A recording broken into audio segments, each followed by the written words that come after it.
founder and CEO of Mirrors Australia. He led the creation of technologies like Mirrors Metrics, Care Minute Manager, and now Mirrors Plus, an AI-powered platform uniting software and data to streamline everything from admissions to compliance. And rounding out our hosting crew is Owen Matheson, strategic connector and founder of Mission Critical Group, who works with owners, boards, and executives with a knack for connecting the right people, opportunities, and capital to unlock growth and drive innovation. Our special guest for today is a genuine shooting star in the aged care sector. This is a man who has quite literally done it all, from maintenance and catering to night shifts as a PCA, all the way to executive leadership. He's a master of the turnaround, known for his go hard, go fast mentality and an uncanny ability to step into a facility and transform the culture, the finances, and the air standards in record time. Ladies and gentlemen, please raise the roof for Lance Payne. Thank you. Thank you, everyone. Welcome, Lance. That's a great introduction, Lance. Yeah. What a journey. And I can tell you, there's a lot of transformation happening out across the sector, isn't there? Especially with all things in motion. But what I wanted to know, I guess, for the audience and the start of the viewers is the origin story about Lance. Take us back to that beginning. Young Lance, he's out there, and what was the moment, that real moment that pulled you towards aged care? Was it a person? Was it experience? Or, what was it, something you just couldn't walk away from when you when you saw it? It was definitely my mother. My mother's a facility manager, registered nurse growing up. She's always had that passion to care for people. So I'm the eldest of 5 kids. Our father sadly passed away from cancer when I was 15 years of age, with my younger sister was about 2. So left mum as a single mum at that time. She definitely is the inspiration for my growth in aged care, knowledge, skills, and being the person sort of I am today, to be honest. Wow. Well, that's that would have been a heavy load to carry through, but 3 kids for country. That's a good run, which is brought you. So mainly, did you grow up in country, Queensland or thereabout? No, I grew up in outback New South Wales in a little town called Hay in the Riverina. So the Riverina. Shout out to the Riverina folks. Yeah. Yes. Yeah, so it's very, very dry out there now. It was nice when I was out there, but yeah, it's dried up a lot. So they literally make hay out there, don't they, Lance? Hay from hay. Yeah, hay Heligoolagool, we used to say. So. Yes, and certainly, I mean, thinking about our country and regional folk with the increased petrol prices, and hope they can continue their great endeavors, making our food and harvests and everything in between. But man, it seems like it just keeps coming on thick and thick each week. But now, Lance, you've worked across some of the most, I would say, workforce constrained communities in Queensland, and now knowing about your time growing up in Hay and the Riverina, but the Western Downs, this is when we have Southern Cross Care as well, then into regional and remote settings. What's one lesson from the regional aged care that maybe some of the metro and other regional based teams, exec teams, can understand about what it's like to operate, and how do you overcome that? I know Ant's on the call, so we can run on the podcast. He's one strategy, but talk to us a little bit about the workforce challenges you guys have and face every day. It's definitely partnering with the community. You, when you're in a rural area, you're very much almost your own CEO. Jason Eldering from Southern Cross, when I worked with him, he would always talk to us about, you are the CEO of your home in your area, and I very much instill that into the staff I have working for me now as well. You have to work with the community in a smaller regional space. Without that community engagement and support, you're just not going places, sadly. And that's where your workforce will come from, is building that community engagement, community vibe. Your aged care providers in a small community is a central point of the town. Majority of rural areas, it's probably one of the biggest employers in that area sort of as well. That and abattoirs, right? I think there's the other one up there, usually in regional. Yeah. Hey, so Lance, I'm very fortunate.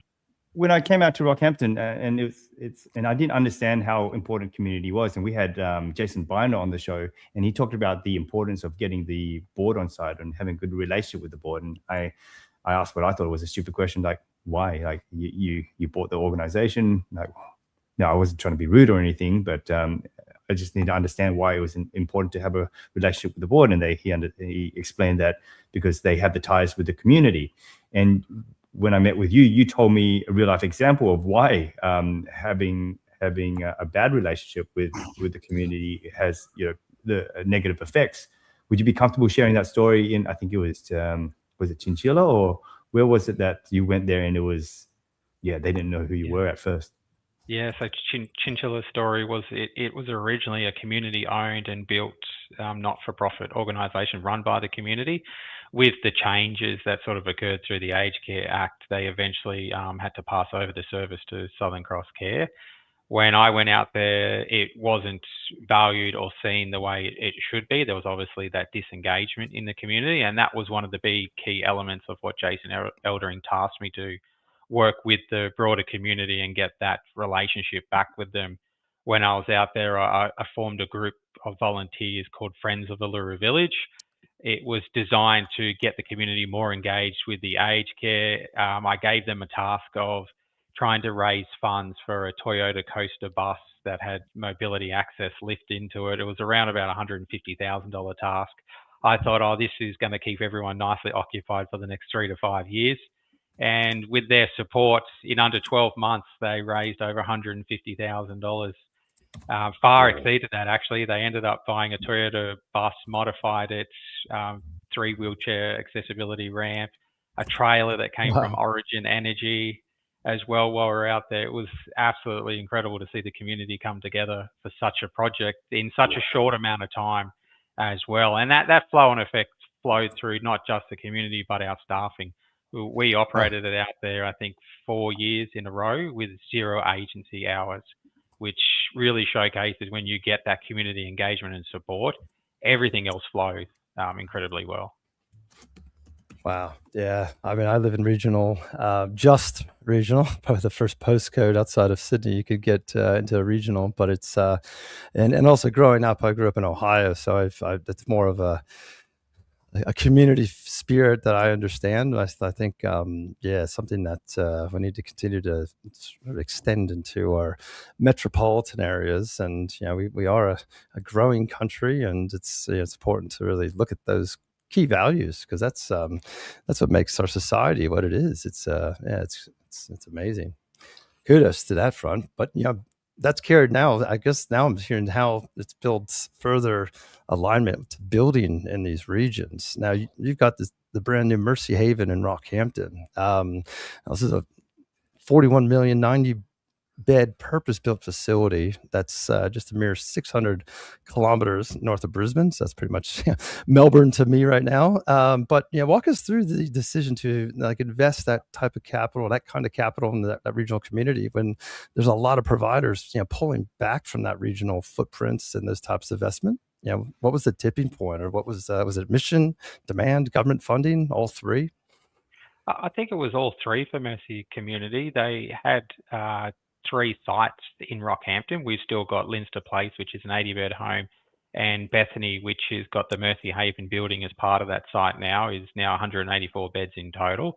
It did have a building, Macaulay Place, which was originally designed by the Sisters of Mercy and has probably well and truly passed its use by date now. So part of that, I think the compliance requirements and the changes to the upcoming Aged Care Act that we had at that time of opening in July, the board and our executive team made that decision that it was time to invest. Obviously, the government also provided that assistance, which helped push that project sort of along as well. Without the government funding, obviously, it is really incredibly hard to put out that amount of capital that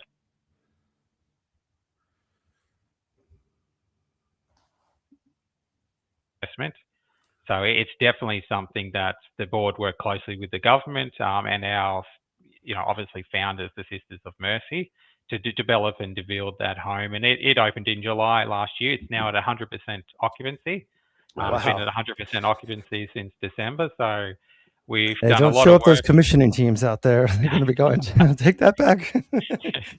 Well Um, done. Yeah. Yeah, it's incredible, and we've got full staffing, Armada now as well there. So it's an Wow. incredible town, and the staff have really rallied around that, as well as the support for the Sisters of Mercy and the residents we sort of have. So we're quite lucky at Mercy Community. We actually operate our homes all pretty much at 100% occupancy. So the Mercy values really help us, and having that history and connection with the Catholic ministry and the Sisters of Mercy, that really helps our sort of business operate.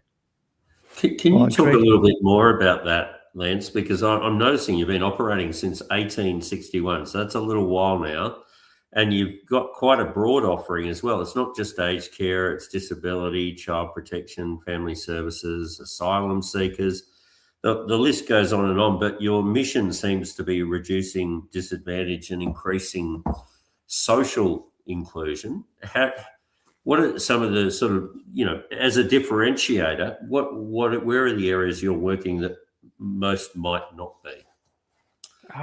Probably the family youth program that we sort of operate with. It's a high risk program, but a high need program that we have at Mercy Community, as well as, of course, your aged care and community care services. So a little bit about the history is Mercy Community. Obviously, we have the history with the tradition of the Sisters of Mercy, which was a group of Catholic women who, as followers of Jesus, understand their mission as participating in God's mission of mercy. The inspiration was obviously drawn from Catherine Macaulay, who founded the Sisters of Mercy in Ireland back in 1831. She recognised and responded to the needs of those who were marginalised and oppressed by the unjust social sort of attitudes and practices of the days back then. So she really helped those who were in need, the elderly, the sick, children, people with disabilities. And in that same tradition, Mercy Community obviously continues that mission to support and inspire people in need. And our work today, basically, always we have to make sure we're following in the steps of that incredible work that Catherine Macaulay and the Sisters of Mercy commenced all them years ago. So our mission is really about that Catholic ministry continuing God's mission of mercy. But what really means is that every person matters. Every interaction we have, our teams live that every day, not in a big dramatic way, but in more of a quiet, steady care. It's all about compassion, presence, treating people the way we'd want our own families to be treated. And that's a real big element for our staff. Love that. That's a really powerful legacy that you have, and obviously a really strong cultural focus around care. And Rob and I, and we were looking at the fact that there was a change to the care minute position around recognising the beautiful work that sisters do. Maybe talk to our audience about that, and a great win for the sisters to be recognised in that way.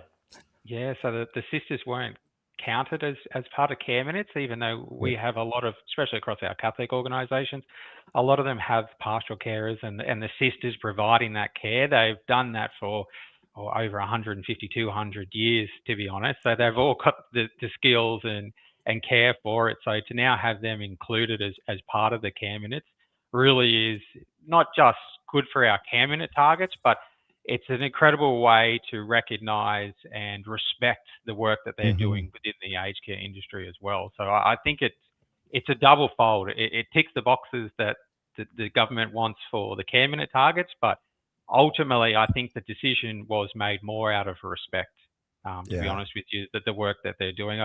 A lot of the Sisters of Mercy are in the later stages of their lives, but they're still every single day living that mission and values that they've instilled in all of us. That's a great point. I think that is one of the areas that I think a lot of people missed in that update to the direct care time on that front, was really the acknowledgement of that in the form of direct care time. Yeah, because you're exactly right. That would be like a play on the psychology of even a lot of organizations out there that now benefit from it. Now, Janet Rhodes, for a moment, maybe explain care minutes and targets just for those who are tuning in and want to learn more about it. It's a good point. Well, it is getting a lot of attention, especially with some of the triangulation that the Commission's using with these data points too. But with our funding model, we now have a direct accountability to a direct care time for each of the residents that reside in one of Mercy's homes. And therefore, as you think about the case mix of all of those different individuals that sit within Mercy Haven and some of the other racks across Australia, they all represent clinical needs of within the 13 branches of the ANAC. But then all of that collaborates into care time. But now it's a proxy for really targets for the providers to now achieve. Which was a recommendation out of the Royal Commission into the safety and well-being of the residents. So it's certainly put further pressure on, say, your workforce strategies, and I think that's where I wanted to go into as what your COO Janet Rhodes has spoken public about, the migrant immersion program for your internationally trained nurses. How has that been playing out on the ground for Mercy? Yeah, so we're doing a lot of work specifically at the moment with the PALM scheme in Australia. So PNG Islander PCAs coming in and providing that support and care across the home. There's a lot of organisations now across Australia who are using that PALM scheme. Even the Philippines sort of work is coming in as well in that sponsorship sort of element. That is definitely a program that the government has worked with the aged care industry on implementing and has huge benefits for our homes. Being able to have people who come in with that sense of wanting to work in aged care and also getting the benefit of living the life in Australia is a twofold win. We're finding the staff from the PNG staff that we have are just incredible. The heart and soul that they wear on their sleeve every single day is phenomenal. And being that we're a Catholic organisation and all the PNGs we have that Catholic background, it's just a perfect blend for us, to be honest. So I think programs like that and what the government's looking at doing with supporting us with our staff is the key to the future going forward, to be honest. And in regards to that care minutes, we're quite lucky. We here at Mercy use Miras's software for our rostering and our care minutes, and that's definitely a challenge in our industry, is trying to make sure we meet the care minutes without obviously falling below it. Where now from April, in MM1 homes we face that financial penalty for not meeting the 100% sort of target. But you also have to look at it. You can't go too far above it, because then if you go over 100%, you're not funded for it. So it's a real big balancing act for our industry at the moment. If we exceed the care minutes too high, we don't get the funding for it. So that obviously then takes away our funding and income ability to build and expand. So it's an industry that the AI software and software like Miras has that allows us every day to log in. The first thing I do every day is go straight into Miras, have a look at it. The assessments we're doing, the bed numbers, the staffing, care minutes, etc. So we can focus on how we tailor our month going ahead. You got to clip that bit, Rob. Clip that bit and put it on your website.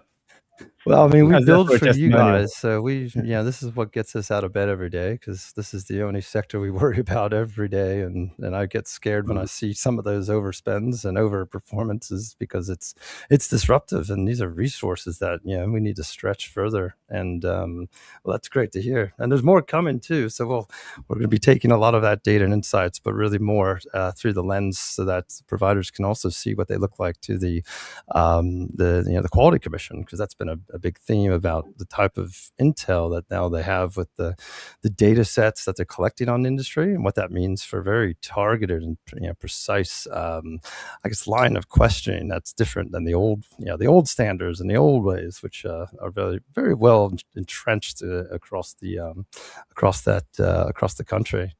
I did want to talk a little bit about the capital, because we do have the government's program, and there's actually Minister Ray told Parliament this month. They've spent now on the capital, so modified Monash 5 and above. So those are the regional remote settings of Australia, have access to capital grants to extend a lot of the great services that Mercy is doing, as well as some staff accommodation. We've seen a lot of those capital grants go in, but that now exceeds $1 billion since 2022. So great initiative. But as someone who has just delivered a major regional build, what advice would you give to those providers thinking about putting up their hands for that capital funding in this coming round? I think it has to be done. It's not a matter of putting your hand up. It's a matter of, when can you access it and how quick can you access it?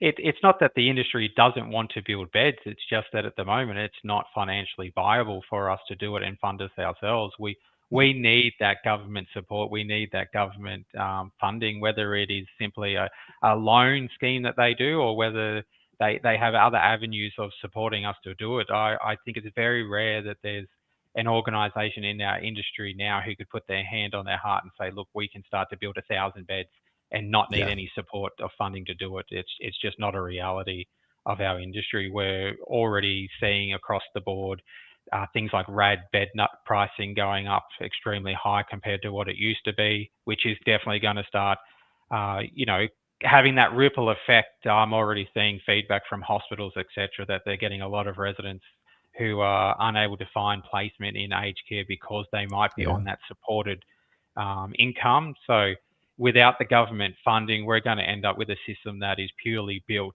for people who can pay that high dollar amount. Sure. And is that what we're designed to do in aged care? Absolutely not. We really need to have that government funding to help us with them people who are supported. That's a big element of that funding that we need. Is there anything that you would change about the capital assistance model now going through that would make it work better for regional providers, given your experience? I think having a look at obviously the demand on the hospitals in the area, but also having a look at your regional metro sort of area occupancy levels as well. There's no point giving grant money to a place that's operating at 70% occupancy, for example, or incredibly high staff ratio. If you've got a provider that's always around that 100% occupancy, crying out for beds, they've got full staffing, they're the ones that the government should be going through, right? Obviously, you're doing the right thing. You've got the right model. Let's sort of support you how we can to help grow. But then you also need to go down that avenue of the smaller communities. They always get forgotten because they might be a 60-bed home or a 40-bed home. But if we don't start supporting the regional areas and the regional towns, we have a flow-on effect in the metro areas where people will go, oh, I can't get the support in the hospital. I can't get the support in my local town. I've got no choice but to move to a metro area. And then all of a sudden we have a flow-on effect. It's imagine if everyone moved into the metro areas, the fuel price is already through the roof. I drove back from Rockhampton on Wednesday, and I can tell you now, I wish I had a truck that I could fill the fuel up from Gladstone, where the fuel gets delivered nice and cheap, compared to what we're paying here in Brisbane at the moment. So I'm quite lucky. I've got a hybrid vehicle that I think my wife obviously could see the future 12 months ago when she pushed me to. I used to have the diesel guzzler Nissan Navara, and she took me in with the baby to go and get a hybrid family car. And at the time, I was very much like, no, I love my Ute, but That's it. I say every day the last 3 weeks, you're a fortune teller. You've just saved me probably thousands of dollars on spending the price of diesel. So my brother lives down there, and I was even joking with him, have a look at prices for horses. We might be back to the saddle days when you're a young kid again. I like it. Out of the box thinking. You never know. We could see a resurgence in horse and buggies and carts. And no better leases. I did see a good meme this week, and he said, honey, take me out somewhere expensive for dinner. And it was a husband, wife, a table, and petrol pumps.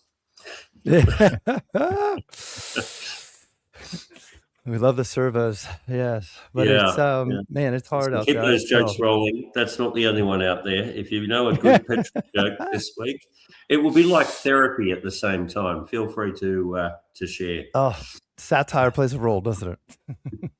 Hey, so lads, it's going to be time soon. In about 5 minutes, we're going to bring a few people from your team on. We've got Mark Day and Ronus and Regina in the background. They're going to share some insights on what it's like to work with Mercy Community Residential Aged Care specifically, and also talk about what it's like in Rockhampton, because that's where your roles are. But you've been living in Rockhampton for some time now.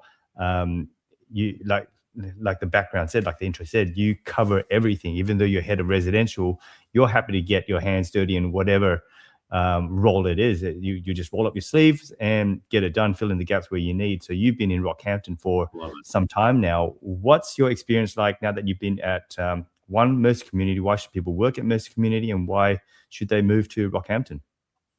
I think working with Mercy Community, because we're that faith-based, we've got that history as well with the Sisters of Mercy. We walk through our homes and you'll see the sisters in our home, living and breathing what they've developed over the last sort of 200 odd years. So that's a really good inspiration, and something that really gets me up out of bed and excited for every day is knowing that I'm continuing the legacy of the Sisters of Mercy history with the amount of work that they've put into it and built is something really exciting to work for. Obviously, for with the way the economy is, if you work for a not-for-profit, you also do get that salary packaging benefit that you get working for a not-for-profit. So that's always a key thing with the way the economy is going at the moment. With our homes, I've been obviously up in Rockhampton almost the last 3 months since moving on this role. We're doing a lot of work with Mark that's coming in at the moment to change our food to an in-house cook fresh rather than a cook chill sort of model. He's already taken over and started doing some of that work at our Bethany village, and the feedback from the residents is just sort of incredible. We're working closely with a lot of companies as well, and even to the point that residents are so excited. Mark and myself were leaving work one day and we went out the back loading bay and a truck went past with a shipping container on it. And we were like, why don't we just get a shipping container kitchen while we're trying to look at how we can build a kitchen? And sort of went from a bit of a joke to the next day I came in and said, Mark, go get me some quotes on getting a shipping container with a kitchen built in it. And before I knew it, the afternoon he had a meeting set up and we were discussing with a supplier, Hilliers, on how they have a shipping container that they use when they're renovating existing kitchens. And it was really just a bit of a afternoon sort of joke, really. And then, it's developed from that. So, he'll be able to talk through the shipping container that's being done with Hilliers and it's being set up at Bethany in the coming months to move to a cook fresh model while we do the major renovation works and obviously hydraulic engineer and everything that's required to build a kitchen nowadays. So it's an exciting story, and he's done some incredible work. He's been with Mercy Community now for 5 years. He took over from an external contractor at Nudgee 5 years ago and has just absolutely run away with it. And his leadership style is just inspirational. What he's done this year specifically with the staff, giving them that support and guidance. So. And then, we've also got Regina hopefully joining us. She's the new facility manager at Linster Place in Rockhampton. I think she's just ending her second week today. So she's getting thrown in the deep end on the live podcast. And then Rona, who's also our new residential support manager in Rockhampton. So he's someone that I've brought in that's got that excellent skills in communication and leadership, and I'm hoping to be able to keep continuing and supporting his journey.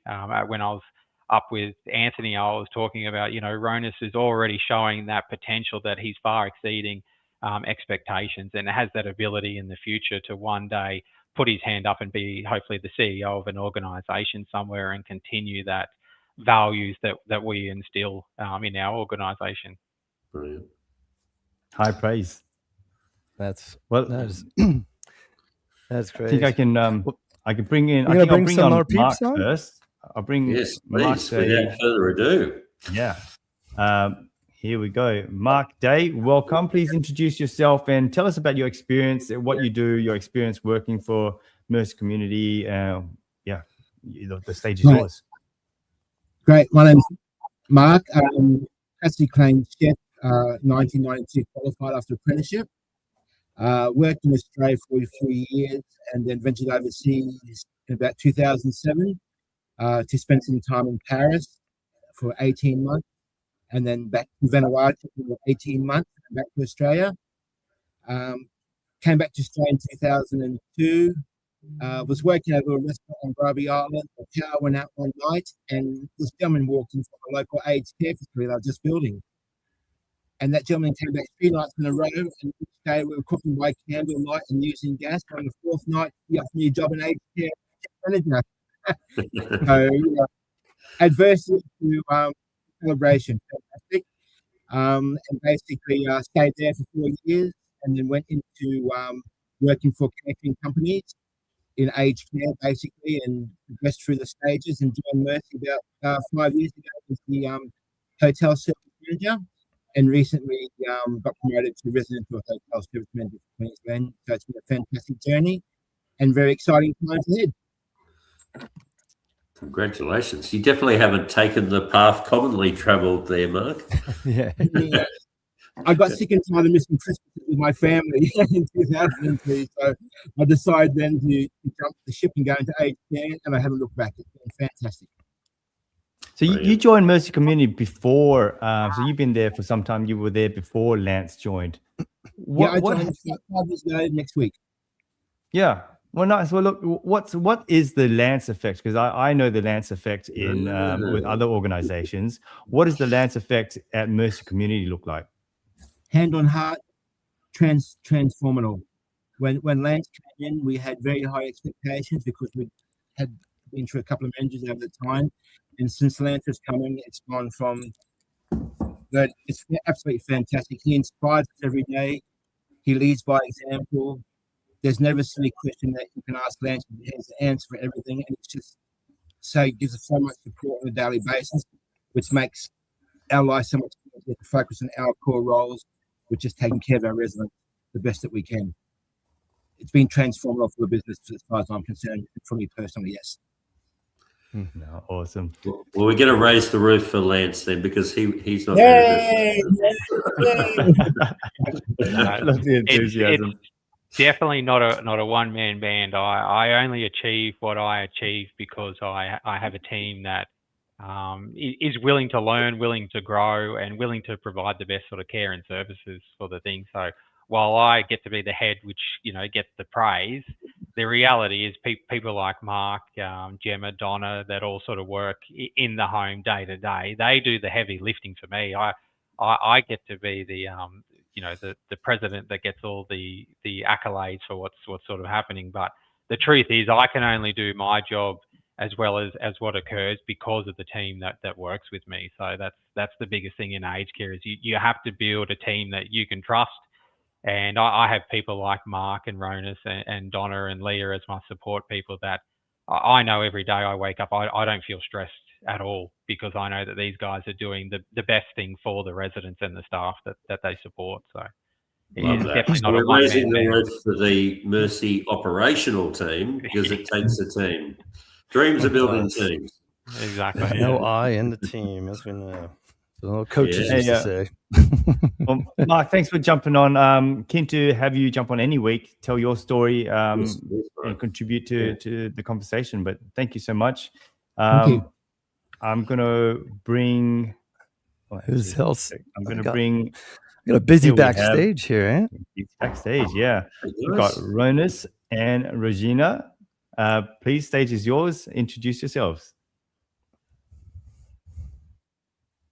Oh, you're on mute.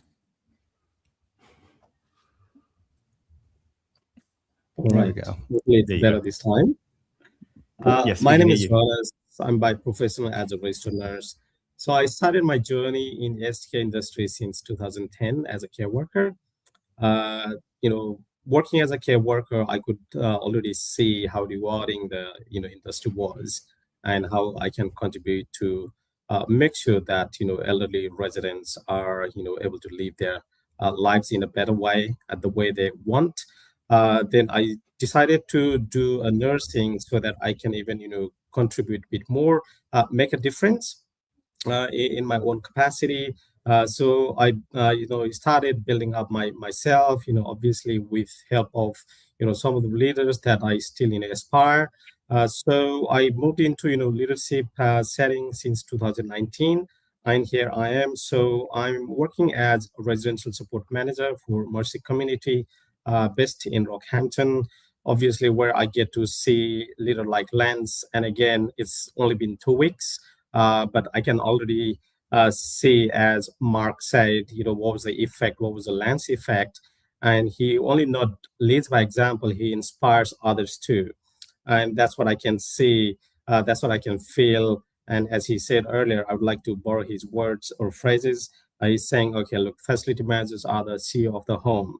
I have been facility managers before, but I've never had such experience where you get such authority or delegation. Obviously, committing to the people that we provide care to and the staff that we look after, having such big heart and confidence and trust in people like Rosina and I. So yeah, I'm truly grateful. Having Mark and Lance in our leadership team, our personal team. So I'm very happy that I can definitely contribute to Mercy community values. How it was founded with Sister of Mercy, committing to the people, and again helping people in need basically. So we don't discriminate, and Mercy community has had that long belief it doesn't discriminate people, and it provides the same care which is deserved by everyone. So I'm very happy to be in Mercy community. You're not a stranger to regional Australia, living in regional Australia. What's Rockhampton like? No, I'm not. Yeah, so I've lived in regional areas across Australia, but obviously not in every town. But having moved to Rockhampton, so when Rosen and I decided to come in here, we didn't do any homework. Rosen was very keen on let's try, let's have a look, how the place is. Let's ask people, friends across. I said, look, we're not going to ask anyone. We're just going to go. We'll feel surprised. And yes, there are a few things that we didn't anticipate. And when we're traveling, 19 South Drive, we did come across some flooding way, but we managed to navigate that. But yes, we are here, Rockhampton. I came to know it is called Rocky. So it is a very beautiful place to live. It is very beautiful place to live, and we have got second biggest river in Australia, which I'm very keen on seeing it turning blue or green when it is not flooding. Life is going well. There are a lot of people, a lot of places that we can explore. So we still have much to explore. But if there's anyone out there thinking, Rockhampton, 6 hours from Brisbane, and 20 hours from Adelaide, whether I should go or not, I would say you can definitely give it a go, and I can guarantee that you're not going to regret. I love that you came intentionally unprepared. You didn't do the research. You just wanted to go on an adventure and just have faith in where you're going to end up. Especially, and it's interesting because you come from an engineering background, and I would have thought as an engineer you'd have all the plans set out. Why did you go from being an engineer and jump into aged care? Yeah, so when I started working in healthcare as a care worker, that was the time that I was doing my engineering. And again, from how Australian economy was at that point in time, it was a little bit in a bad turn for engineering. Then I thought, okay, maybe let me get into healthcare for a short term. Then having working alongside, especially a registered nurse, then I slowly got attracted into healthcare. And I could see, hang on, okay, not everything is right, and not everything were the way that it should be. Then I used to always think, and I used to discuss with the registered nurse who I was working mostly with, there's definitely something that we can do better, but I'm just a care worker, and I think I'm already trying my best. And if I have to really make a contribution and make an impact, I need to be more than care worker. And again, I don't discriminate jobs, but again, when it comes to making sure that your voices are heard, your opinion are listened to, and that's why I got into nursing. But interestingly, when I finished my nursing and I did my graduate program in Flinders University in South Australia, then I was approached by a very good family friend who is still holding very high reputed a title in one of the biggest engineering sector. So she actually offered me a job. Hey Ronas, are you still open, or do you still want to come back to engineering? I said, look, I'm happy here. I'm passionate about healthcare. I love what I do. I love to see people grow, and I love the making differences in people's lives. So after I graduated as a registered nurse, there has been at least 2 occasions where I've been offered a job. Okay, let's come back to engineering, and I've said I'm happy being a nurse. I'm happy being a leader. So I never had to look back, and I don't regret. No, Love that's that. beautiful. Having a go. That theme again, man. It keeps coming back. We love it. Having a go. That's demonstrating those values. But I think also one of our partners, Cynthia Payne, had a very similar start as a carer on the floor and rose to the CEO of Summit Care, and now is principal and director of Anchor Excellence, doing a lot of great work out there. And good to see Cynthia at the Leader Summit this past week, if you're listening.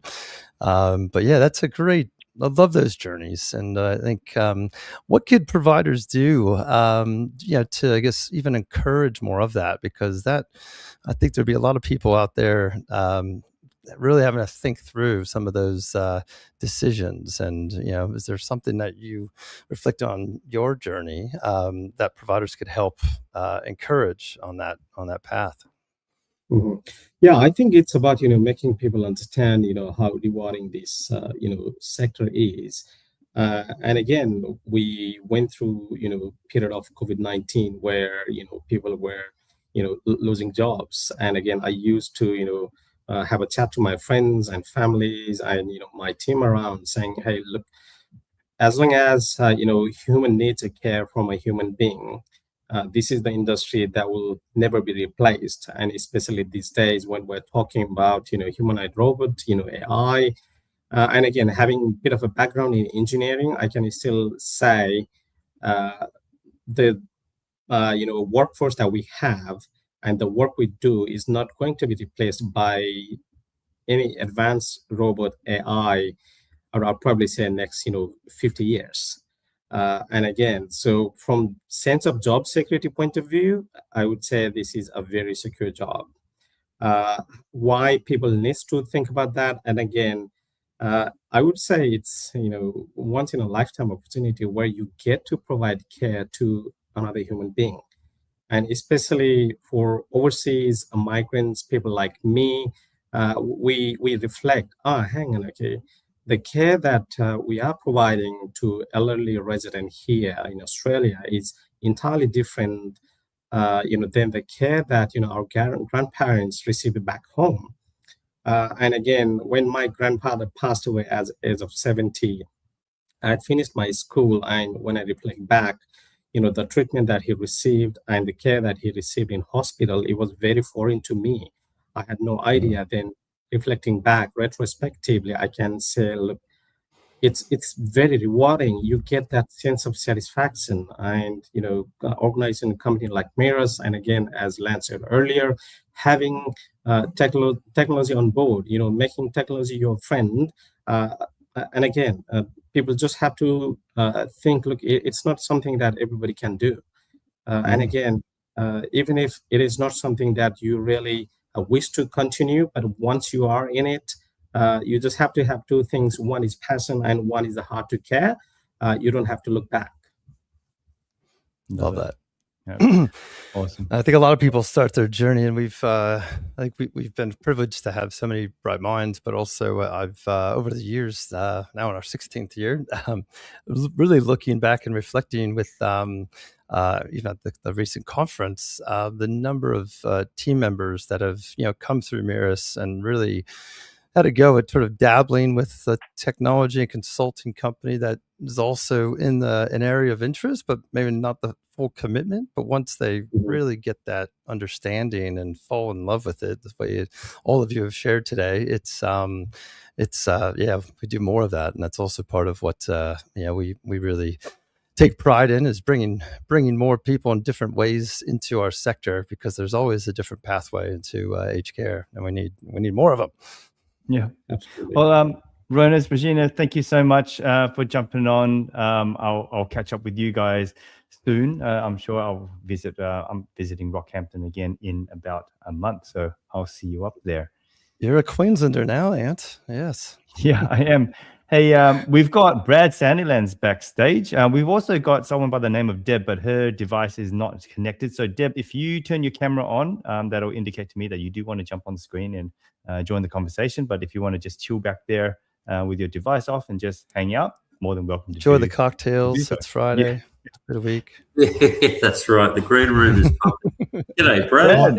Hey, Hello, gents. Good. I just had to jump on as soon as I heard Rockhampton. I had to be live. I'm an ex-local Rocky boy. Went to school there, so all those sort of things.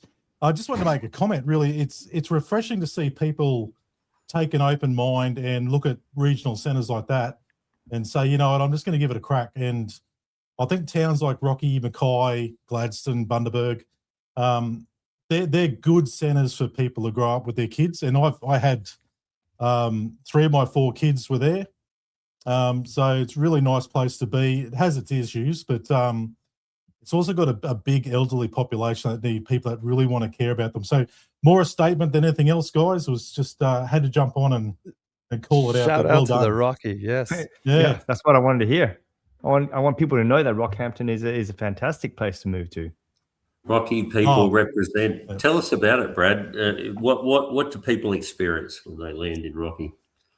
Heat. So that's the first thing. Not to put them off. Right. Yeah, but it's got wonderful regions. So you can be in a country paddock, and then at the seaside at your Payne or your Emu Park in the same day. Like, it's one of those places where if you really enjoy the outdoors, you can experience a lot in Rockhampton. You'll get a really strong sense of community out of that place. It's not as cliquey as some regional towns can be. There's quite open and welcoming people there. It's got a bit of a tale of 2 cities. Like, I've met people who wouldn't travel the north side of the river or south side of the river over their time, so you get a little bit of that. But from a schooling point of view, they've got some wonderful schools. CQU used to be quite dominant in the area. They're sort of a bit more spread out, but you've got the opportunity there to raise your kids. They can go to good schools. They can enjoy good sporting teams and everything that goes to the outdoors. And then they've got the opportunity then to go into university if they want, or they can go into trades. Like, there's a strong mining and health culture there. So it is a good little area. I don't want to be the ambassador for Rockhampton, but I do know a little bit about it. They're building a new stadium there, aren't they, Lance? Yeah. No. What sort of stadium would it be? Grandstand, I'd call it, but it's a big one. Yeah. They built a big one on the Brown Park. Yeah. So yeah. So they've got to support the Capras. Yep. Yeah. Oh, cool. No, it's a good place. Brad's correct. I was only originally up there for 1 week just before Christmas, and I was quite surprised at how beautiful the area was. And when I went back, I was set up there to go for just a couple of weeks, and took my wife and child up there, and we were there for about 3 months. We even spent weekends house hunting, thinking, oh, geez, look at the prices of the house up here is compared to Brisbane, looking at $800,000 for a tiny little 1-bedroom apartment, and up there you can get a nice, beautiful 5-bed double-story home with a big pool in the backyard.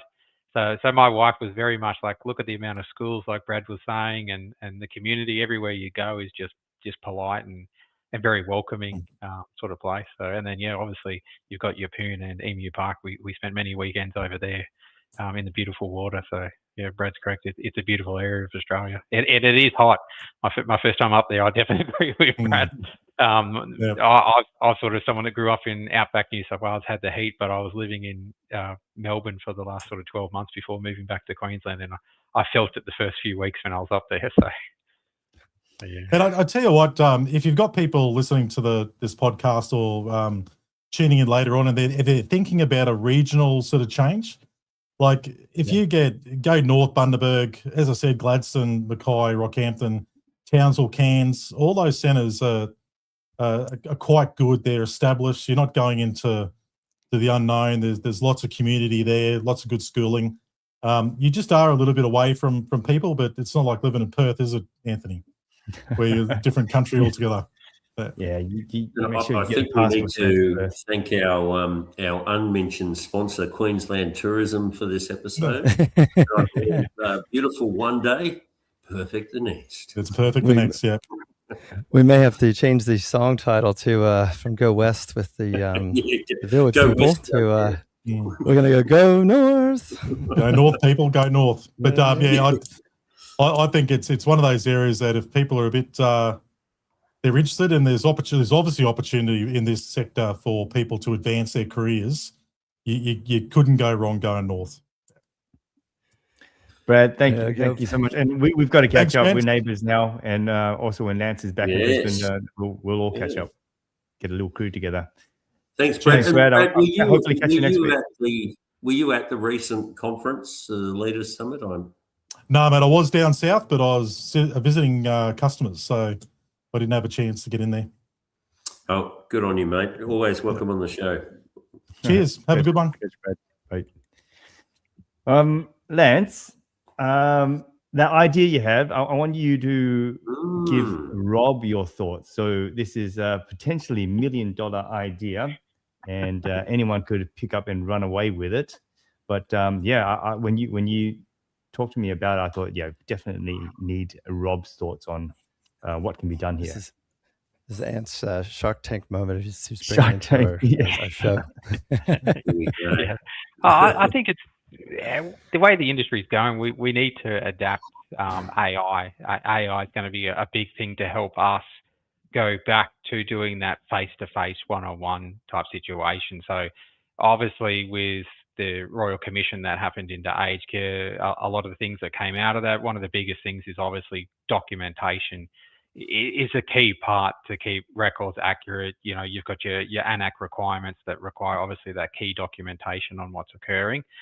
And at the moment, I'm finding probably the biggest challenge for our PCs and our RNs is the amount of office time that they're getting stuck at the moment doing that AI progress note. So me and Anthony were sort of having a little chat about it. It'd be great to have a nice little tablet device as you walk into someone's room. You can tick, shower done, etc., of all the things you've done to assist a resident, and then it auto-populates and makes you a beautiful progress note, knowing everything that you've sort of achieved with that resident. So just them nice little things that staff aren't having to sit behind a desk and write up massive paragraphs about what they've done and every single element of what they've done over their 7.6-hour shift. If we can have that AI adaptation, that's a quick little tap, tap, tap, tap, and then it populates everything you've done, that would really help us not only achieve the documentation requirement, but it'll also help achieve that element of the staff being able to spend more time with the residents and less time stuck at a computer documenting. So that's absolutely. And I've got I've got something to show you, and this is the benefit of having focus with being a vendor with the sector and alongside of them. This little device in my hand is actually a voice-to-text note taker. So if you have in your case conference with the family conference, you just turn it on, transcribes the whole discussion, even transcribes it from various languages back into English, because some personnel may feel more comfortable. They come in from Papua New Guinea or other areas, part of your immigration. And, we don't want them to feel, confronted. Writing the English language is different than speaking it, and also writing it in the format in which the new standards require us, or the organization's policy and procedures. So the text can then be adapted into that format as aligned by how the AI, is then going to tidy it into that format. But does that connect to your phone or something? And does it discern between different voices and who's speaking? Like, does it, when it text transcription, is like Rob said this and then the guest one said this? It does, Ant. It effectively then can construct it into a clinical format, depending on how you prompt the actual AI model to restructure the transcript. But this is all part of what we've launched this week at the Leader Summit and on LinkedIn, and big shout out to our marketing team. They've been working very hard for a whole rebrand in that process. But Mirrors Plus is effectively that next gen system, and really built on the principles of returning time to care. So that is huge. We must do that, especially with the amount of administration and reporting onuses that AI can certainly help. But it's also about getting that good quality data in from all the activities and that are underway, and then effectively reducing the cost of ownership with the myriad of vendors that we have. Some organizations, 300 beds running 21 different systems, and that also creates further dependencies on how you get the data out, and do we have to then now build a pipeline with data lakes, and just to do some of the things that what I was so impressed with Manad being really the first clinical ERP system that Peter Staples created back in the early 90s, but really just evolving that now into what is this modern new post-reform operations, but with all of the advantages of a data company, because AI, that's our diesel fuel. Those engines need good quality data, but then once you have good quality data, it's limitless. And that's really what we also saw when the agentic side comes. So Ronas was noting, there'll be a lot of further efficiencies and ability to see risk and undertake a lot of self-serve automation for families, so they can engage with organizations without having to bother care managers and directors of nursing and have their needs fulfilled. So ideally, we also see measures of complaints even falling, and other elements where, especially in home care, where communication is one of the top complaints, and fee transparency. So these are all things that are just really addressable outcomes. But I did see the whole voice to text, and also watching how a lot of our clinicians use their PCs, more as coffee order, where you put the notes on the screen rather than actually engaging with it. But no, it's great to hear that's further further corroborates a lot of that hard work going. So watch this space, and come in and have a look at Mirrors Plus. So Rob, there are a couple of things to cover up on. One is, you actually attended when the whole of the industry were in Sydney for the Leaders Summit, very impressively hosted by DCM, and do come Monday, and all the team there, Chris and team. You were elsewhere in Melbourne with the Complaints Commissioner. What's your one sort of takeaway or learning from that when Aria hosted you? Yeah, good friends, Aria, and it's lovely to meet Treasurer Jennings, our new independent complaint commissioner. So we have now 2 commissioners that oversee our sector, but she is independent of Liz. The takeaway is, I think it's going to be obvious, but it's they're moving into a world of really AI-driven insight, risk insights, and that's a triangulation of all of these data points: your ANAC data, your care minute performance data, your QFR data, your SEERS data. All of the data is being reported, and then that creates a window into where and precisely where risks are occurring, because care minutes are an average, but what's going on the weekends where we're short, and does that corroborate something else? And so when the commission looks at it, that's one way. But from the complaints commissioner side, really it's her view and support it. It's really the fact the complaint comes out, and there was a stat given that only 96% of complaints are actually given by individuals. So it's really, by the time somebody goes through that process and doesn't want to be the tall poppy, or doesn't want to be feel like they're being too hard on all the hardworking people that they love and adore in the facility. So it's a very hard process. But what it means is that it's really the start of something that they feel is a systemic issue. It's like the tip of the iceberg. It's just poking through. So I think certainly getting control of that data and understanding more of the root causes of the complaint, not treating them as an isolated event, is going to be part of the new world order. And that's also why providers need to have access to really all of the data points that can help see risks, but also put in place continuous improvements where AI can even help that by seeing even more than what our hardworking, safety, quality, and individuals and the loads they carry across, very complex ecosystems of high need individuals, high behavioral need individuals, all aspects. So it's a lot happening at the same time. A lot of the resident profiles they're not what they were 10 years ago or 15 years ago, and that's adding further areas. So technology and data is definitely a way, and it's certainly a way for the way the commission's going as well. And for the sake of time, we let's dig deeper into that next week. But normally we wrap up here. But we've got a friendly face of the show, Kim Davis. I can't not give Kim Davis. Kim, welcome, Kim. Hello.